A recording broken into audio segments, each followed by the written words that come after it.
దాన్ని రీసైకిల్కి వాడటానికి టీటీలో ఉంది సార్. ఆయన అనేది ఈ బ్రాండీ బాటిల్స్ కూడా అప్లై చేయమని. బ్రాండీ బాటిల్స్కి ప్లాస్టిక్ కన్జంప్షన్ ఎక్కువగా ఉంది, ఎక్కడ పడితే అక్కడ పడేస్తున్నారు కాబట్టి హ్యూజ్ కన్జంప్షను ఒక దగ్గర కలెక్ట్ అవుతుంది.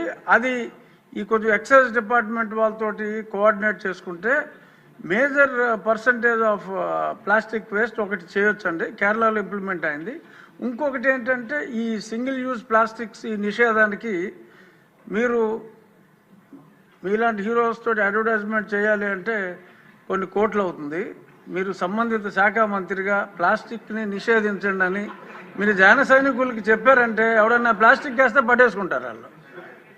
ఆ మధ్యన బోతులు ఎలా కప్పెట్టారో కొన్ని సంవత్సరాల క్రితం రోడ్లు మీరు బాగు చేయమని పిలిపించినప్పుడు ప్లాస్టిక్ని ఆపండి అని మీరు ఒక్క పిలుపు ఎలా ఇస్తే ఎలా అంతే, ఇంకా అది ఆగిపోతుంది.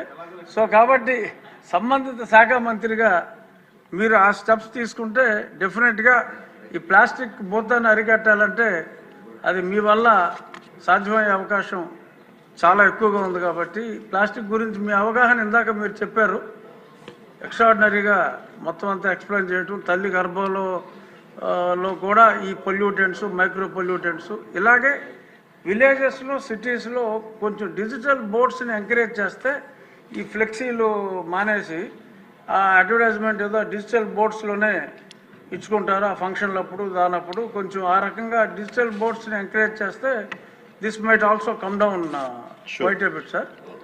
ఇది నా రిక్వెస్ట్ తమరికి. అలాగే ఒక్క నిమిషం, ఆయన బోండా ఉమా గారు చేతులు దింపట్ల. ధన్యవాదాలు అధ్యక్ష. గల్లా మాధవి గారు శాసనసభ్యురాలు వేసినటువంటి ప్రశ్నకి గౌరవ ఉప ముఖ్యమంత్రి గారు చాలా బాగా చెప్పారు అధ్యక్ష. ఆయన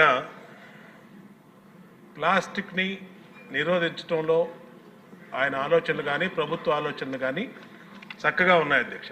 దానికేమీ ఎక్కడా మాకు ఎటువంటి డౌట్ లేదు అధ్యక్ష. కానీ ఇక్కడ పొల్యూషన్ కంట్రోల్ బోర్డు అధ్యక్ష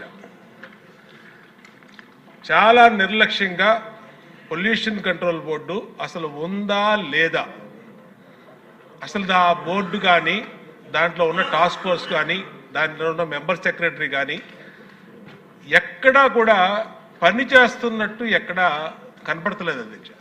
ఏదన్నా పని మీద వెళ్తే డిప్యూటీ సీఎం గారి పేరు చెప్తున్నారు అధ్యక్ష. ఆయన చేయొద్దన్నారు, ఆయన ఆఫీస్ నుంచి చెప్పాలి, ఆయన మాట్లాడాలి, ఆయన వెళ్తే కలవట్లేదు అని డైరెక్ట్గా చైర్మన్ గారు చెప్తారు అధ్యక్ష.